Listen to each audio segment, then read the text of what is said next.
That basement laundry room that feels like a cave? Yeah, I've walked into plenty of those, and the same problem keeps showing up. Bad lighting, nowhere to sort, and a floor that makes every spill feel worse. I'm Brad Smith from Omni Home Ideas, and after 15 years of redesigning real homes, I've learned one rule. Laundry rooms work best when they stop pretending to be closets. Stick with me, because these 16 basement laundry room ideas get smarter, brighter, and a lot more livable as we count down. Those bright white painted concrete walls land here because they solve the cave problem fast, but they're not magic. I've seen homeowners skip the primer and get patchy absorption, especially on older basement block. Use masonry paint and suddenly the room reflects way more light without needing 5 new fixtures. A sealed concrete floor with a washable rug sits here because it's practical, not precious. Bare concrete sweats in basements, and I've watched cheap rugs trap moisture underneath and smell musty in 6 months. A low-pile washable runner with a rubber backing gives you grip, warmth, and an easy swap when detergent spills happen.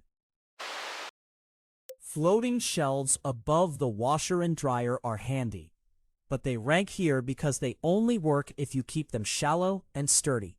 I've seen 12-inch deep shelves become head bump territory fast in tight basements. Go 8 to 10 inches deep, and you get detergent storage without making the room feel boxed in. A butcher block counter over front loaders earns this spot because it gives you a true folding surface, and that matters more than people think. I like 1.5-inch thick sealed maple, but only if you leave a little clearance for vibration. Too tight, and the washer shakes the whole counter every spin cycle. Painting the exposed ceiling and adding track lighting ranks here because basements usually lose the most light overhead. I've painted joists black to hide ductwork, and honestly, white works better if the ceiling's low. Put the track heads on separate aim points, and you stop casting shadows right where you sort clothes. A deep utility sink with a wall faucet is the quiet workhorse, and I put it this high because it saves your back. Wall-mounted faucets keep the deck clear for soaking stained clothes, and a 12-inch deep basin handles mop heads without splashing everywhere. Cheap, shallow sinks, honestly, just make a mess. A wall-mounted, fold-down drying rack rounds out the list because it solves the one problem everyone forgets: where wet clothes go before they're fully dry. I like the stainless or powder-coated kind that folds flat at 3 inches deep. Put it near the sink or a dehumidifier, and it actually gets used. That open shelf by the dryer looks tidy for about 5 minutes. Then the detergent bottles start doing visual damage. I like a curtain panel here because it hides the clutter without blocking access. Just mount the rod a few inches above the shelf. And use a washable fabric, not a heavy drape that collects lint. A peel and stick floor sounds like a shortcut, and honestly, sometimes it is. But in a basement, that's not always a bad thing. I've seen homeowners skip it and keep living with stained vinyl that makes the whole room feel damp. The trick is leveling the floor first, or those seams will telegraph fast. When laundry supplies live in a tall cabinet, the room stops feeling like a catch-all. I like putting the heavy stuff, like detergent jugs, at waist height, not all the way up top. That's the thing nobody tells you, because reaching over a washer with a full bottle is how you end up with drips on the floor. A hanging rod seems small, but it saves more ironing than people expect. I put mine high enough for shirts and work pants to clear the washer lid, usually around 66 to 70 inches off the floor. If it's too low, garments wrinkle against the machine or drip right onto the cabinet face.